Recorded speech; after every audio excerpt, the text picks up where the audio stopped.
Hi guys, it's Rick Shiels down here at Quest Golf Academy here at Pro Sports Village. I'm going to be testing and reviewing this bad boy, the Pxg 0811X driver. Pxg are saying this is the spin killer. I want to see if that is the case. There's 3 drivers that Pxg have brought out. None of them you will get any change really from £1,000 or $1,000. So they are super top end. Let's see actually if it is worth it, if it does anything different.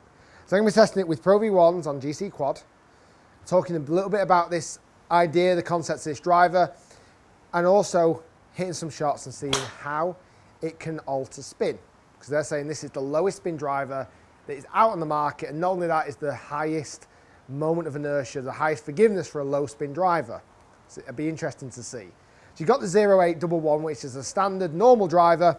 You've got the XF model, which is the weight back, weight more towards the heel for high draws. And then you've got the X, which is a low spin. And you've got the LX, which is a lightweight low spin as well. There's 10 weighting ports at the bottom of the driver. You see a lot of these weighting ports in Pxg clubs. The silver ones are 2 gram tungsten weights, and the black ones are 0.5 weights as well. So I've got all of the weights on this particular first testing, all the weights forward. So as low centre of gravity as possible. I've got this in 9 degrees, and I was fitted for this driver. I actually got fitted by Matt, one of the Pxg guys down at the Wisley a few months ago. And they've put me in a Tour AD graphite design shaft as well. Let's give this a whirl. It does look so mean. Pxg clubs look mean. I know they're expensive, they're ridiculously expensive. But the way they put them together, and just the head cover, the quality of the head cover, oh my goodness. I'd actually, if I get a pair of them and wear them, use them as slippers. The inside of them are just beautiful. Right, let's get back onto the driver. So it looks very, well, it's a dark head, it's a matte finish. He loves the dark finish, Bob Parsons does. And this just looks so sleek and so mean. That's the best description. It's like a mean driver. Very much kind of the military background where Bob Parsons was from. It kind of has that look about it. Let's give this a hit. So I've got them on GCQuad Pro V1s. Let's see if this is actually the spin killer.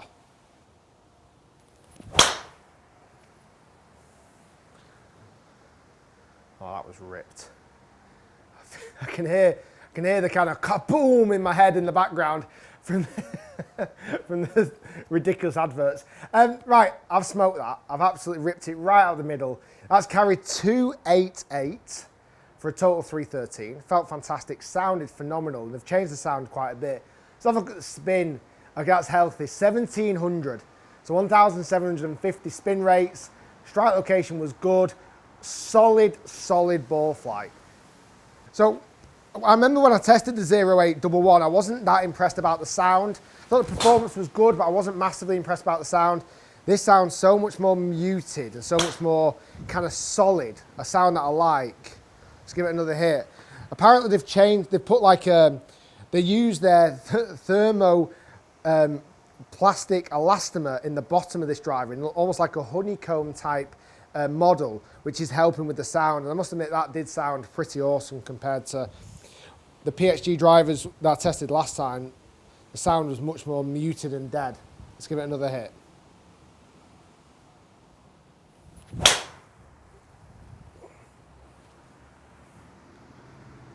Again, a really healthy hit.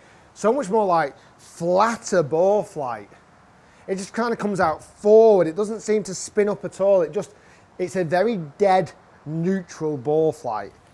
Let's see what the numbers are on that. So 277 carry, not quite, or 278 carry. Again, tremendously low spin. I'm going to move these weights into the back of the head in a moment as well, just to see what the difference is. But that is as low a spin rate as I've seen on most drivers I've ever tested. So when they call it the spin killer, I can kind of see where they're coming from there, because they are tremendously low spin.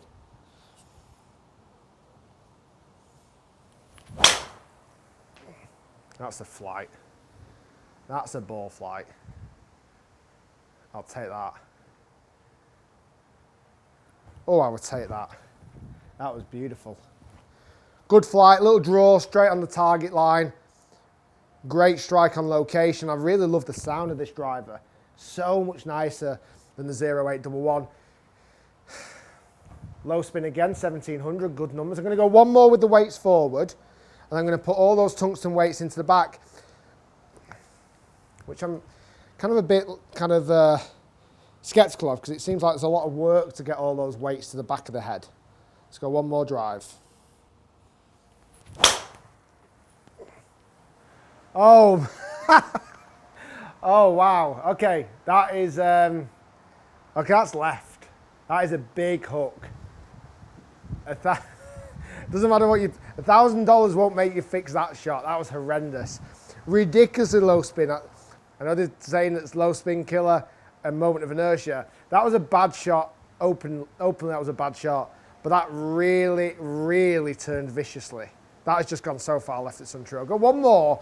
I didn't feel like that was deservingly to be punished that badly. Let's go one more with the Pxg.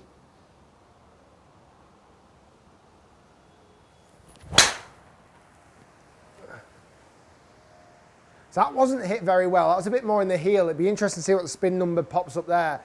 In my head, that is a spin number that at least has to be higher than 2,500 RPM, just from the way I struck it in my head. Distance is dropped down a little bit there at 270, yet it has found target line pretty well. That's actually done really well at 2,394 spin. And that for me felt like it should spin a lot more, considering the strike location was so far off the bottom. Let's have a look at those numbers. I'm just going to take out shot number 4 and probably even shot number 5 a little bit as well, because both those two, for me, weren't a real true reflection of the outcome of the normal shots. Let's take the top 3 just for the first example set, and I'm going to move those weights around more towards the back. We see average carry distance there of 286, very healthy numbers, 211 total distance, under 1700 RPM spin, which is phenomenal. 13 degrees launch angle, 159 ball speed. So carry distance, fantastic. Spin rate, tremendously low. Ball speed, not amazing. I'm normally seeing ball speeds of up into the 160s plus. If we look at the club data, I'm easily just under 110 miles per hour club data. So I'd normally see knocking on the door of middle to higher 160 ball speeds, and I don't see that there. I'm going to move the weights around. I'm going to leave the camera running because I get the feeling this might take me a minute or two.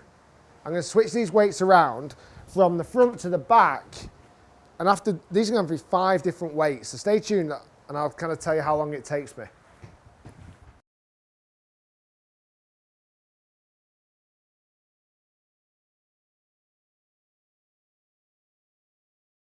Okay, timer stopped. All 10 weights switched from front to back, and that took me exactly 3 minutes. Now, I would say I'm pretty good at doing this, and they were very, very fiddly, and I feel it's got its pluses, but it's also its minuses with those weight systems. I actually quite like the fact it took a little bit of effort and a little bit of time, because sometimes I see too many golfers switch the weight too flippantly. It's like, oh yeah, I'll just flip the weight, it's not a big issue. That took me 3 minutes to do, and I'm pretty good at this, I am. And I think that would take maybe a less experienced wrench user easily into 5 minutes, if not longer. The weights are very, very fiddly, and a couple of times I kind of dropped them, and luckily they fell towards my feet, because they could have easily been lost, those weights as well. The weighting systems that you see when the tracks go front to back, definitely ridiculously quicker. That would take me 10 seconds to move the weight forward and back. But that's also a slight negative in the fact that the general golfer can flip it too easily. So it kind of got its pros and cons there. I didn't like how long that took me, but I quite like the fact it takes a bit of time, because it stops the average golfer just flipping too quickly. Right, weights are in the back. Let's hit 5 more shots and see what the numbers look like.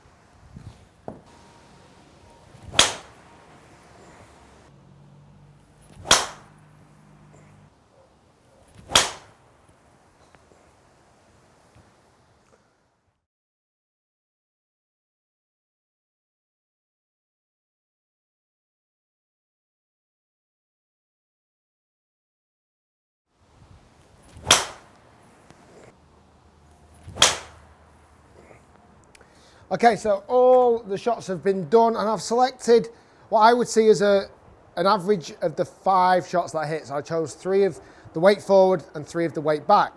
Just thinking when I was doing that little bit of testing then, just hitting, I think we move a total mass of 9 grams back to forward. So each of the silver weights are 2 grams.